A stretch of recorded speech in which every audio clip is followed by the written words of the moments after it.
of 7 civil society organizations, including Center for Environmental Rights, the African Climate Reality Project, 350africa.org, the Center for Applied Legal Studies, Oxfam, EarthLife Africa, and Friends of the Earth Mozambique. As a coalition interested in public finance, we recognize that the JETP-IP offers a significant opportunity to address South Africa's energy, climate, and socio-economic crisis. Still, this transition must be informed by constitutional values and meaningful participation of coal-affected communities. Unfortunately, in trying to engage with the JET-IP, as civil society organizations, a lack of transparency has made it challenging for us to engage and contribute to the JETP and the JETP-IP. We are deeply concerned that the issues like transparency, accountability, and participation can eventually undermine the JETP-IP. And so the Fair Finance Coalition strongly urges the Presidential Climate Commission to enhance participation of affected communities and transparency to ensure that the JETP-IP delivers a just transition. As we begin today's briefing, allow me to introduce our speakers. On my far right, we have Leanne Govitz, attorney from Center for Environmental Rights, talking about the opportunities and challenges related to the JETP-IP process from a civil society perspective. Then we have Courtney Morgan from the Climate African Reality Project, who will be talking to us today about the realization of civil society's endorsed principles for public finance. And finally, we have Thabo Sibeko from EarthLife Africa, joining us today to reflect on the impacts of communities affected by poorly managed coal-fired power station projects. We will begin with inputs from our 3 panelists. Following this, we will have a Q&A session, and finally, our panelists will give their final remarks. Thank you so much again for joining us. Thank you, Tumi, and good morning, everyone. I'd like to start by really reiterating what Tumi has said about the JET-IP being one of the most immense opportunities for us to transition away from coal and towards a society that addresses the socio-economic realities that we face, that addresses energy security, whilst also being able to advance South Africa's climate commitments. We find ourselves at a real crossroads here where we have everything in place in terms of planning, in terms of real need, because our coal-fired power stations must shut down. They are aging, they are failing us, and there's an absolute imperative for us to move away from coal over and above the climate needs and the climate goals of South Africa. And so the real question that arises is, how will we do this? We have a plan. We have the Just Transition Framework, which is a broad, principled approach to the just transition, and we have the Just Energy Transition Investment Plan, which sets out the financing needs and some of the financing allocations for the period 2023-2027 for South Africa. I'm going to briefly provide a background and history of this process before handing over to my colleague Courtney, and we'll come back to discuss some issues around the role of the Fair Finance Coalition having a very distinct understanding of public finance institutions in South Africa. So very briefly, the idea of a Just Energy Transition Partnership first arose at the COP26 in 2022 and was at the time really lauded around the world as being a significant move towards ensuring that the Global South has the necessary support and funding to be able to realize a move away from coal. This is negotiated or has been negotiated between the South African government and what is known as the International Partners Group, mainly comprised of northern countries. We then had a Presidential Climate Finance Task Team established in February 2022, led by Mr. Daniel Manele, and there was quite a lag in terms of engagement around the JET-IP process because various teams at government were working on this investment plan. However, consultations on the JET-IP did begin in August 2022, but without having made the Just Energy Transition Investment Plan available for actual consultation. What it was a consultation over broad principles that should inform the Just Energy Transition. By October 2022, we saw that this JET-IP was approved by both Cabinet and the International Partners Group, and then released by the Presidency in November 2022 ahead of the COP27. This was further discussed and agreed between various entities at the COP27 in December 2022. At the moment, we are at a stage of broader public consultations, not only in relation to the JET-IP, but in relation to South Africa's broader energy planning. So issues around South Africa's energy plan, the Just Transition framework and the implementation of the Just Transition, as well as the JET-IP, is being consulted on. We're aware that consultations have taken place in Mpumalanga, Limpopo, that Labour has been consulted, and that faith-based organizations and broader civil society will be consulted with over the next while. On the 1st of March, which is Wednesday this week, there will be an information sharing session led by the Presidential Climate Commission that essentially will provide broader information on the JET-IP and will then lead into a much wider public consultation and participation process on the 27th of March. I think I'll stop there and hand over to my colleague and come back to you with some other details later. Thanks, Leanne. I think, as just to reiterate what everyone has been saying, we also want to say that as the Fair Finance Coalition, we welcome such climate finance deals, and we realize and recognize that these deals are very important for ambitious climate action, but there has to be a justice imperative. So these deals have to be taken with a human rights and a justice approach for them to be meaningful and really affect communities positively. And as Leanne said, we really have an opportunity, and this is the moment for such deals. So with the JET-P coming into South Africa, we have an opportunity to really shape how finance comes into our continent and shape how future deals are coming into the country, and how we can have a really meaningful and consultative climate finance deal. And we just want to say that these consultations that have been happening and continue to happen, even with one more round of consultations coming up, is a positive step in that direction. As civil society, and specifically the Fair Finance Coalition, we envision a JET-IP that will deliver real solutions to address the country's not only energy crisis, but also the climate and socio-economic crises we're experiencing, but also to protect affected communities, while centering the rights that are enshrined in our Constitution with a justice-based approach, as we said.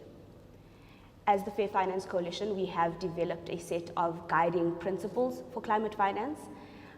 We really developed these over the course of last year because we knew that even if we didn't have the details of the deal, we needed some kind of principled position as civil society. So we've developed the guiding principles. We then took them into a town hall meeting, and they were revised. And really, these principles are to guide any kind of climate finance deal, even beyond the JET-P. So just to go into the 10 principles that we have spoken about, the first one is equitable financing. So internationally, we know that the Global North owes the Global South some kind of climate reparation for decades of extraction, and this includes the cancelling of national debts. So we need financing that addresses both past and present social and economic inequality. The second principle is that of open and free access to information. If we are going to participate meaningfully, we have to have public access to information. Climate finance needs prior and accessible information available to the public so that we can meaningfully engage. The third principle is that of engagement and representation. We need financing that consults and includes various groups in society, especially those who are directly affected by these kinds of deals. The fourth is that of fair and equitable financing. We need to, once financing is agreed upon, we still need financing that is going to keep people at the center of decision making throughout the process of implementation. The fifth one is that of accountability and governance. So we need functional governance structures and processes built into the deal that are accessible to the public. The sixth principle is that of human rights. Climate finance must affirm and advance universal human rights. The seventh principle is that of gender responsiveness. We need financing that does not exclude women from decision making and contributes to empowering communities through the empowerment of women. The eighth is climate justice is social justice, so financing that promotes both social and environmental justice. 9 is Pan-Africanism. We need climate finance that comes into Africa must be African-centered and must promote a sense of socially owned local solutions. And the 10th one is that of solidarity. We need to recognize the impact of historical injustices on the ability of some countries to address climate change, and we need to provide unconditional financing to address those inequalities. In addition to this, there are a few concerns and a few questions around the JET-IP, which my colleagues will elaborate on, but just to touch on them, the first one is that the plan does not say enough for communities.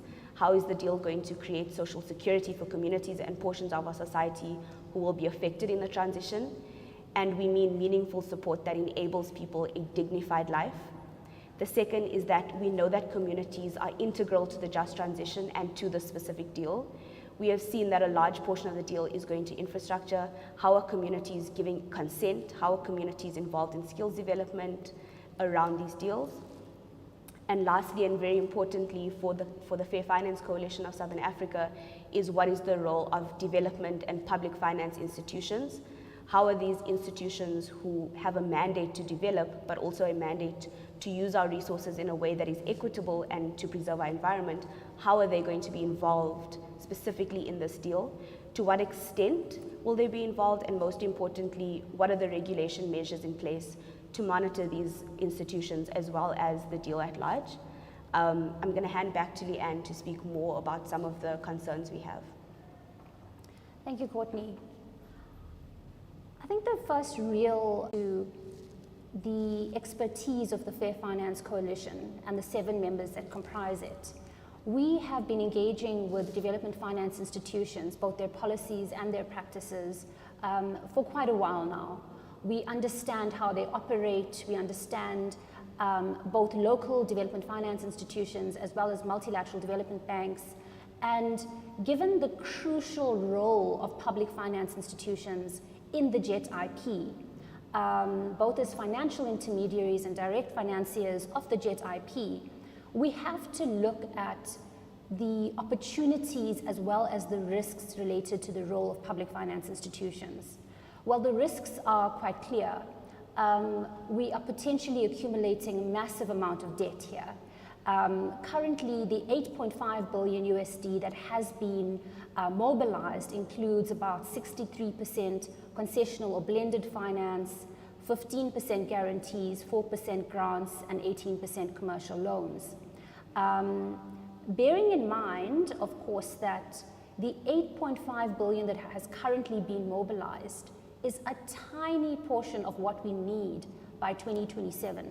In fact, we need 98.7 billion USD to fully implement our JET-IP and the various kind of related infrastructure projects, etc., in order to fully realize this plan. And so if public finance institutions are going to be providing us with this money, there are huge questions around how much debt can South Africa take on, what does this mean, and how can we potentially influence both the international finance system as well as the public finance institutions directly around providing additional grant or other types of financing. So what does this look like in the long run for South Africa?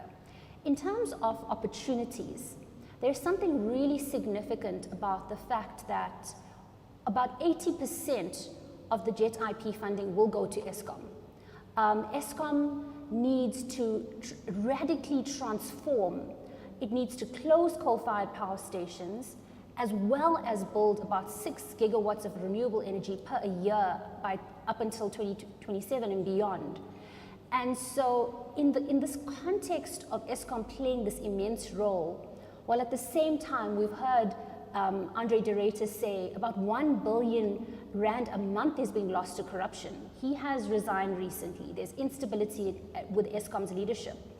What do we do about the fact that corruption and maladministration has plagued this entity for decades now and will potentially continue to plague it? While again, public finance institutions, civil society and community organizations could have a really vital and important role to play. And this is in relation to tracking of climate finance flows, monitoring those flows, and then overseeing and reporting back around whether projects are actually implemented. As I've mentioned, we as the Fair Finance Coalition have had experience in looking at both the policies and the practices of public finance institutions. So we are able to engage with them around how they plan to monitor climate finance that has been attributed to South Africa or will come to South Africa over the next while. But we also have community organizations that we work with very closely, and you'll hear from our colleague Thabo shortly, who are able to monitor projects directly on the ground and look at whether they are actually being implemented. This is incredibly powerful.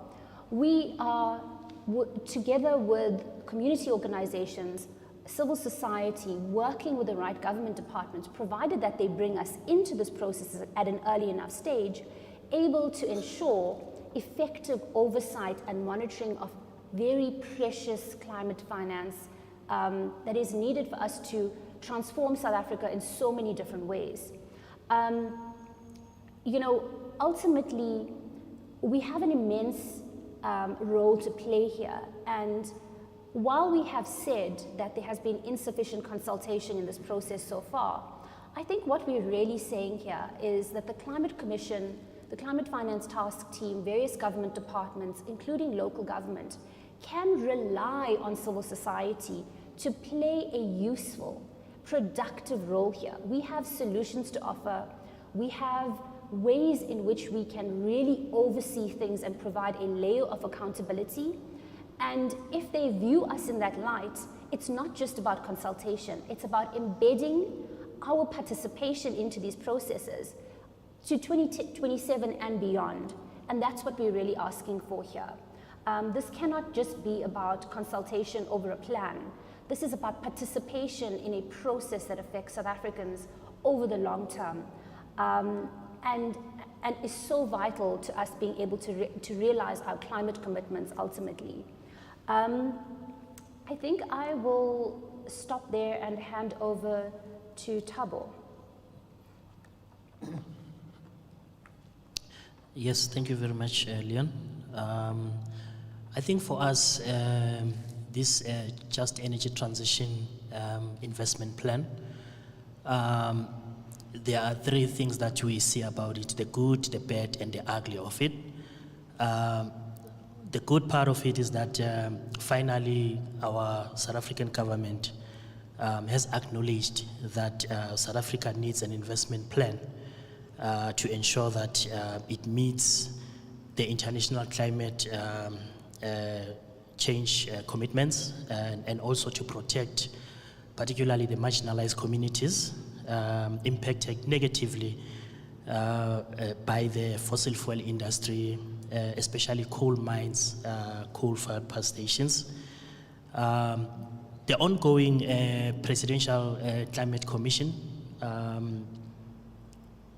the consultations that they are currently implementing on consulting a variety of stakeholders is actually, for us, we see that as a gentle path towards the right direction, because it will actually provide local communities to engage with the plan or the investment plan, and it will actually provide a space for local communities to be able to raise issues that they deal with in a daily basis. So the bad part is that this Just Energy Transition investment plan relegates itself with the Integrated Resource Plan, which is the Energy Plan of South Africa 2019, which we believe that it has actually got a lot of issues as we speak. First of all, this integrated resource plan that the Just Energy Transition Investment Plan is associated itself with is that the IRP currently is an outdated plan, because the second part is that it actually features a lot of fossil fuel in it, such as coal, nuclear, as well as gas. And we have actually seen how nuclear, coal, as well as gas, how it has actually impacted particularly local communities in areas such as Mpumalanga, Limpopo, and other areas, KZN. So the future of a young person living in Steenbokpan, in Lipalale, which is an area that is about 10-15 kilometers away from Midubi Power Station, it means the future of that young person will be compromised as a result of the investment plan that is relegating itself with the IRP that is in favor of coal as we speak. So this investment plan, it should be meant for the people on the ground in local communities. It should not be dominated by technocrats. It should not be dominated by the private sector, but it should actually provide a space for local communities to actually make inputs in it in response to the issues that local communities are faced up with in a daily basis. So the ugly part of this investment plan is that local communities are feeling the pinch at the moment, particularly because of the price of the electricity, which is something that we all know of. The price of the electricity has actually reached the sky roof.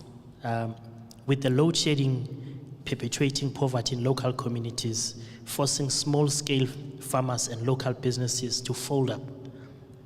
This is a cause for concern. However, what we want to say is that these guaranteed loans and grants for this JETP-IP should be focused in socially owned renewable energy projects. They should be focused in turning net energy consumers to net energy producers, especially in local communities, because currently government and also the power utility is unable to meet the demand on the ground on local communities. I think that will be my submission for now.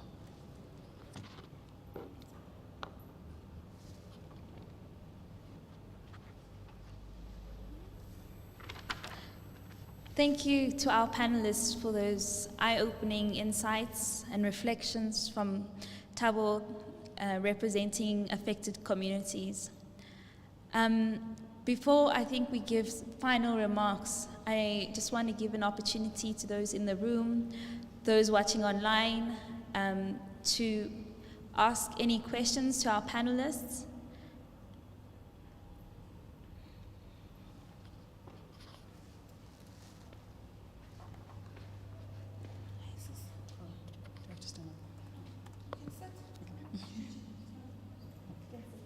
Hi, Anke from the Daily Maverick. I was just wondering, in terms of some of the mechanisms to ensure accountability in implementing the JETP-IP program, what plan does the coalition or separate organizations have in place to ensure that the work is being done, particularly in light of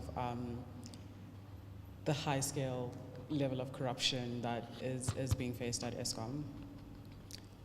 Thanks, Onke. I'm going to ask Leanne to answer your question, particularly on how the perspective of civil society around monitoring. Thanks, Anke. I think it's such an important question because it's really about getting into the details of this, right? So our vision for proper accountability involves integrating what we have learned and what we know about public finance institutions into the existing implementation plan of the Climate Commission. So we know from the JETP-IP that they are working on an implementation plan, they are working on tracking, monitoring, and evaluation kind of mechanisms. The full details of these plans haven't been provided to us, and we would like to have those as soon as possible, so we can look at that and say, okay, is this sufficient? Do we have sufficient involvement of local government, local communities to track project implementation? So on the ground, for example, where coal-fired power stations are closing down, or where there's a mine closure and there's rehabilitation that needs to happen, and finance has been allocated for those specific projects, is it happening according to the timetable? Is the finance flows actually being realized in the way that it was anticipated? But that involves community organizations having access to the actual project plans and the finance that would be allocated to a particular project, right? So it starts with having the right access to information in order to continually audit and track and monitor project implementation. From a finance flow perspective, you have a similar kind of mechanism that is required. We need to understand what are the finance flows that are happening. Is money going directly to Eskom? Is it going to local municipalities for implementation at that kind of level? Is it going via National Treasury? There needs to be some sort of either website or other resource made available where all of this information is really transparent and we have a way of being able to track it. Because even if you say that government has its own tracking mechanisms, right? Let's say it's National Treasury, they appoint some sort of subcommittee or task force. Nobody actually will be able to see whether that is happening in the way that it should. And so that is why we're saying we need transparency at that level. We also need to understand what the role of the public finance institutions and in fact the international partners group will be in this. Will they have a way of objectively ascertaining, let's say every 6 months, whether these projects are on track? Will they implement particular grievance mechanisms should these projects not be on track? Will they have additional accountability measures that are outside of the South African government, for example, that could be introduced? So important to this is being able to address any corruption and maladministration immediately. Does this involve, for example, fast-tracking processes for either the NPA or the SIU to get involved very early on in the process so as to deter corruption going forward? These are the kinds of things that we would like, and we will present to the Climate Commission together with a much fuller plan. I'm kind of going through it very briefly. But I think, Anke, at the end of the day, it's about saying, is there sufficient information available? Are there actors beyond the South African government and law enforcement that are involved? So the public finance institutions, the international partners group, and ensuring utmost transparency. The problem that Eskom has faced so far is we actually don't know what's going on there. And so how are we possibly able to, as civil society or community members, be able to understand what's going on? All we know is that things are not happening in the way that they should. But that gives us very little leverage to be solution-oriented. Thank you.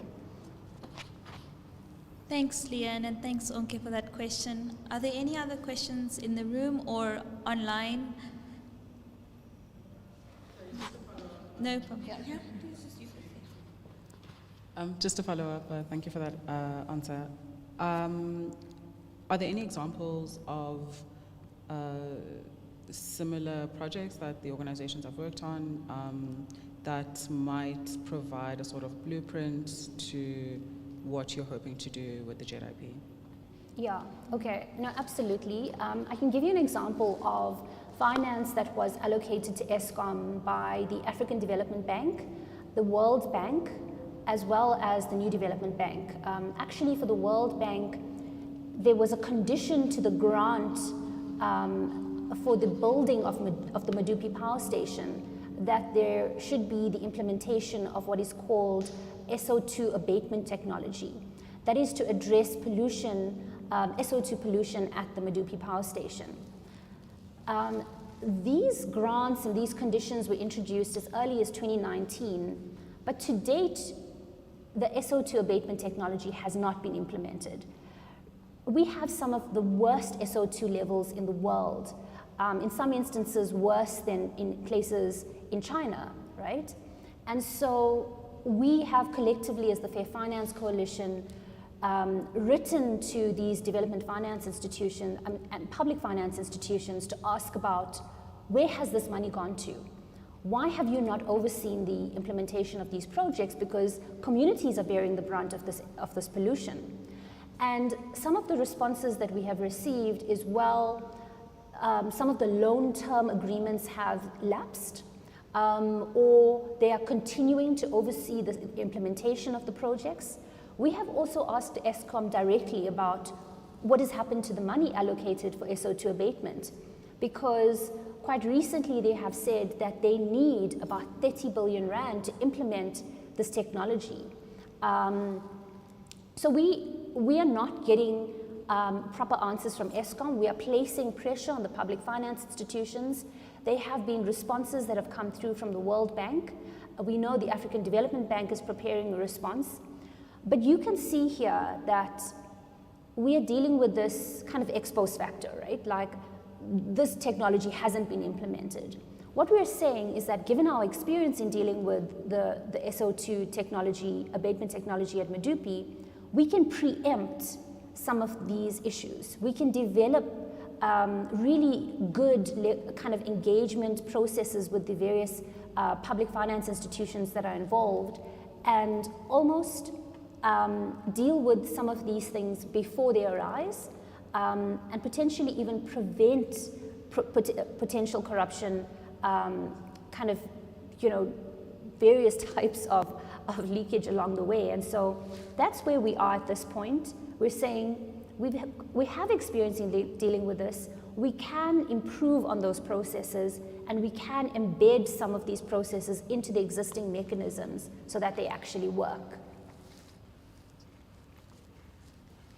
Thank you, Leanne. Okay, I happy with the answer. Cool. Can I ask, there are any questions online? All right.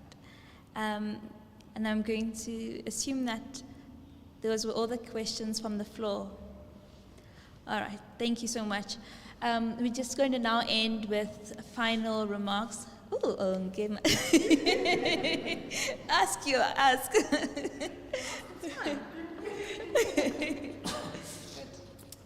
Hi again.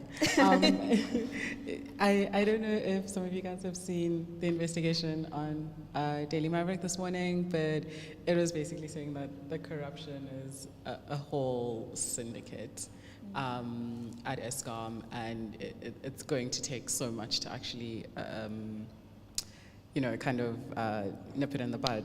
Are you guys concerned at all about this? How do you? I don't know. What role do you see yourselves playing in that sense? And yeah. Who would like to take that one? Tabo, please go ahead. Thanks, Chair. Not that our key focus is around the issue of corruption, but our campaign is basically broad. For us, what we feel much more strongly is that rather than spending much energy focusing on how corrupt the power utility is, so our strategy is to actually promote renewable energy on the ground in local communities in order to create demand on the ground, because local communities are in an island which they don't know where is another island that they can jump to escape from all this load shedding nightmare. So we promote renewable energy on the ground, but also what we feel much strongly is that we believe that the best way to climb an elephant on its back is when it's down. So currently we feel that the power utility is actually down. So we want to make use of this opportunity whilst this elephant is down to promote renewable energy. So however, we are very much concerned about the slow movement of our government particularly the Department of Energy and other relevant departments, about the pace in which they move in response to this crisis that we have. If you remember very well, the president of the country actually declared South Africa as in a state of disaster because of the energy crisis that we have. But if you can check what practical steps they have taken so far in response to the issue, it's almost none.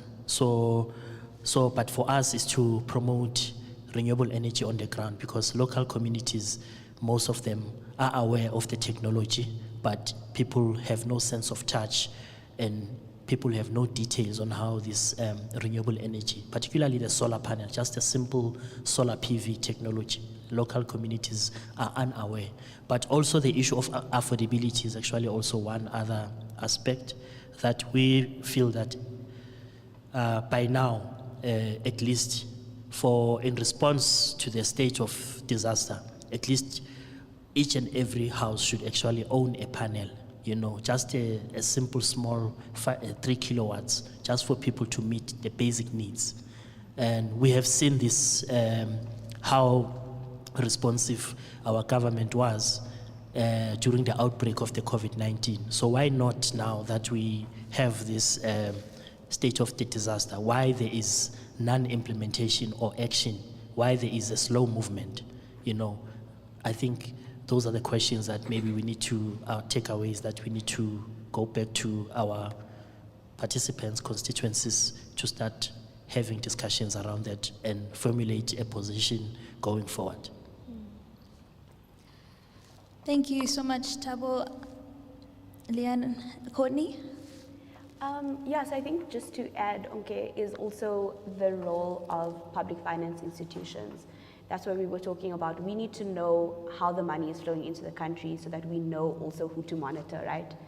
So I think your question around where do we see ourselves is really, as Leanne was saying, in that position of monitoring and evaluation and making sure that we are tracking where the money is going, if the projects are progressing in the way that they're supposed to, and not just from the outside, but really from the beginning and throughout processes. If we have civil society organizations, the public in general, as well as community members in the decision-making rooms, we can kind of act as the accountability mechanism, and also try and, using our experience with research and case studies around grievance mechanisms, for example, we can use that strategically in spaces like that. I think, just to kind of very quickly to add on that, the fundamental difference between how projects have been implemented previously to this is this role of public finance institutions. You have an external institution that has huge amounts of experience in operating in countries around the world that are plagued by corruption, but they have very clear project implementation terms. They can allocate teams, they can be local oversight committees, etc. So it's about really looking at how external partners can almost change the narrative in relation to the implementation of these projects as they are rolled out individually. So, I think it'll be ambitious for us to say, monitor all the climate finance as it's coming in. You've got to take this as a project by project approach and link those projects to particular finance that is flowing from a particular public finance institution and hold them accountable. Because I think that kind of pressure on the South African government and on law enforcement authorities could potentially change the space. Thabo, we've got a question at the back.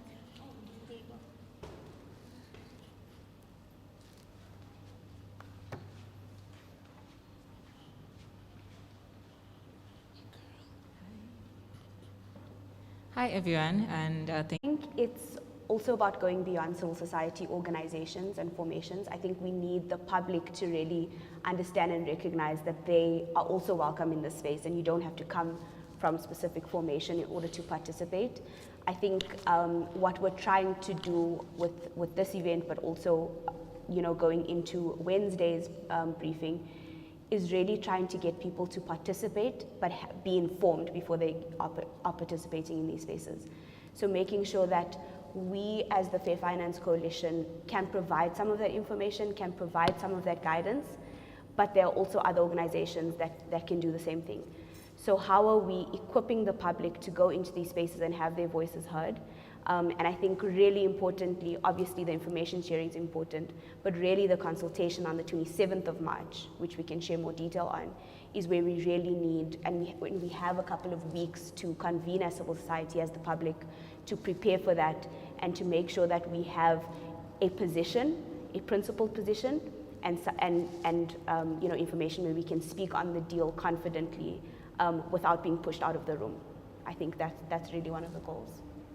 Maybe to add on very quickly, there's a kind of information pack that the Climate Commission has released ahead of the information sharing session and the consultation on the 27th of March. And that would be, we will make that available on the Fair Finance website. We will also try to, as much as possible, make different types of information available over the next while, so that people can really come to grips with the JET-IP, the Just Transition Framework, and broader energy planning, because the title of this consultation is the Integrated Energy Dialogue. So people need to recognize that this is about South Africa's future energy planning. And so for all that we are having to go through at the moment, you can get involved and do something positive and really have, present your solutions potentially even here and ask the questions that you need to ask. And I think as the Fair Finance Coalition, we've really tried to say that, yes, this may be complicated, but the solutions are simple here. And we just need to amass the kind of support and participation that is necessary to influence kind of various hubs of power here, so that those hubs of power don't continue to control this process without our involvement and leaving communities behind.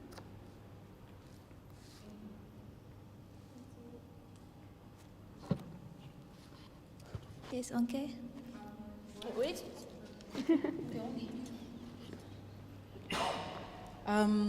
What challenges are communities on the ground having in terms of accessing information around JETP, but also what concerns do they have about this project? Tabo? Thank you very much for that question. Yeah, I think one of the greatest concerns that communities have is the consultation.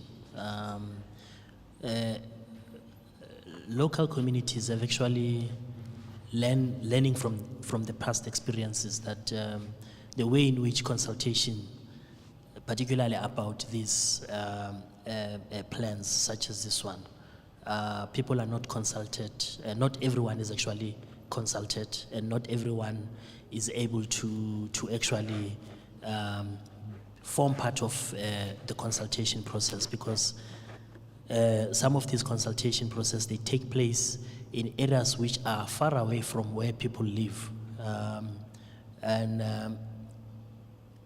Recently, one of the problematic issue is that the issue of budget is continuously raised, that sometimes departments can't actually filter down to local communities, go to a variety of areas because of budget constraints. But also another thing is that consultation can be a consultation, but if it's consultation that is actually superficial language is used, like for an example, some of the documents, like the integrated resource plan, are actually drafted in an academic jargons. Terminology can actually also be done in local language local or indigenous languages that people can simply relate to that. But also another issue is the issue of whether communities are able to to reach. I think that's the critical one. How local communities are able to access the documents. Like for an example, the integrated development plan in local communities is actually made easy for communities to be able to go and maybe they use places like local libraries where communities can just go and make comments. So, but for frameworks like Just Energy Transition Framework and this Just Energy Transition Investment Plan, you will hardly see documents like those in local institutions where local communities are able to access and read and be able to make comments. The only time where local communities will have an opportunity is when there are public events like a public consultation process, which we feel it's not enough, you know. So documents like these ones or processes like these ones are critically important for local communities to relate, read, and actually also make a meaningful contribution. So those are most of the issues. The access part and also the language issue is one aspect that local communities are faced with. Yes, we have Kabo. Okay, I just want, because I'm part of FFCSA, but I just want to ask the expertise. So I just wanted to ask for, with the local communities aspects of the JETP-IP, so it's centered on the cross-cutting plan of the JETP-IP. So, and then they intend on instituting that in phase 2 for 2025 to 2027. So I wanted to ask, as part of FFCSA, what kind of transitions do we want the JETP-IP and the climate finance to have on local people and local communities? So what do we want to see, like envision? Thank you. I'm going to hand that question describing the civil society perspectives on JETP. Yeah, and you know, I think everything that Thabo has said is so critically important. You know, ultimately, if you look at this JET-IP and you look at the fact that a bulk of the financing is allocated to Eskom, you then have allocations for the development of a green hydrogen economy and electric vehicles. There are big questions around how will this financing effectively address what they call social protection measures in the JET-IP? And are they recognizing fully all the impacts that will arise from the closure of coal-fired power stations and this kind of massive renewable energy build? You know, much of our energy planning rests on independent power producers. What does this mean for socially owned renewable energy? Communities are asking this question because with electricity prices the way they are, how are communities going to be able to own their own energy and, like Thabo has said, go from net consumers to net producers? Is there adequate financing that is being allocated to pay attention to that issue? Ensuring that public schools have solar, that public transport is built with solar, but so important. We need new manufacturing hubs to replace the coal economy, including the informal coal economy. And so we're asking really about, is there sufficient attention as well as financing being paid to the fact that entire local economies are going to be wiped out once a coal-fired power station closes down, once a coal mine closes down, because they will no longer be supplying coal to that coal-fired power station. And so, you know, our vision is to really firstly ensure that some of these issues come to the attention of the public finance institutions that are so vital to advancing the financing. Two, that communities are able to directly input into these processes. And I think thirdly, to be able to say, this is not, again, this is not overly complicated. People know what is going to work for them in a local economy, what is not going to work for them. That is going to look very different in one municipality to the next, or even in one ward to the next. Are they being given a real opportunity to come forward with those solutions and own those solutions and have the necessary financial net to protect them, you know, in these current socioeconomic conditions? So, you know, that gives you a sense of some of the broader vision that we have. But you know what Courtney said on the principles, I think highlights a lot of that. Yeah, and I think just, again, that centering of justice and how does justice translate materially is to dignified life for communities. You know, we've seen that at the moment, largely, the plan is, as Leanne said, infrastructure-based. I think we have 0.1 and 0.3% of the plan going to what we call economic diversification and then skills development.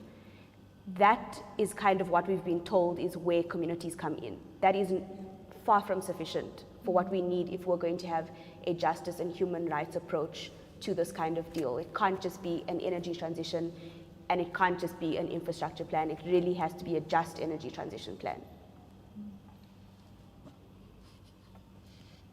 Thank you so much for those inputs. Are there any other questions?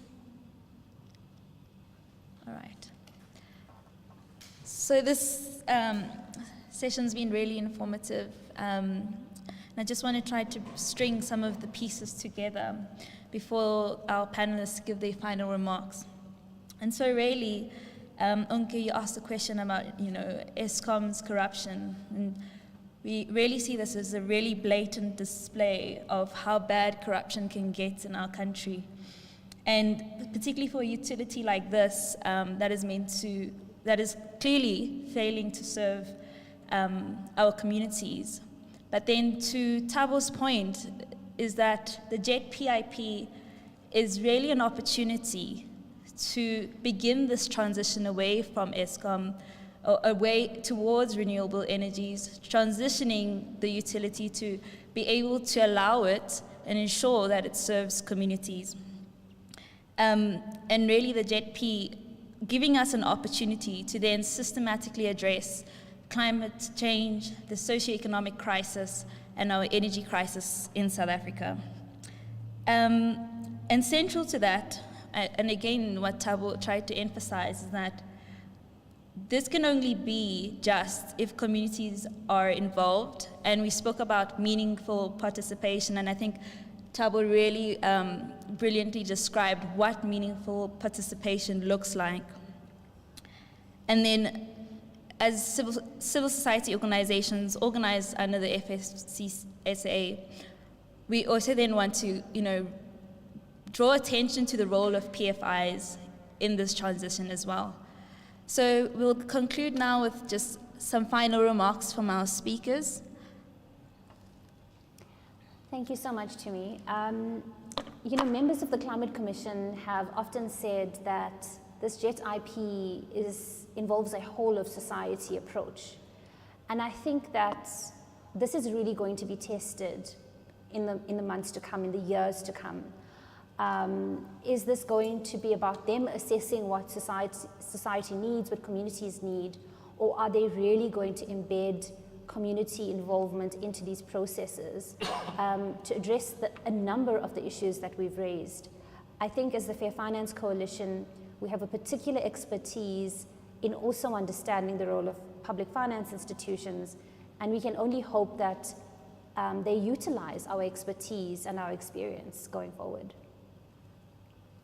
Yeah, I don't have much more to add apart from we have something to offer. We have the experience with communities, and we have the experience with PFIs, and we also have experience with centering justice and going beyond, you know, having a very niche group of experts understanding these financial terms. We really are working towards making them more accessible, and we really would like to encourage the public, you know, whatever your level of expertise is when it comes to finance, to really take up space in these decision-making and these consultation processes.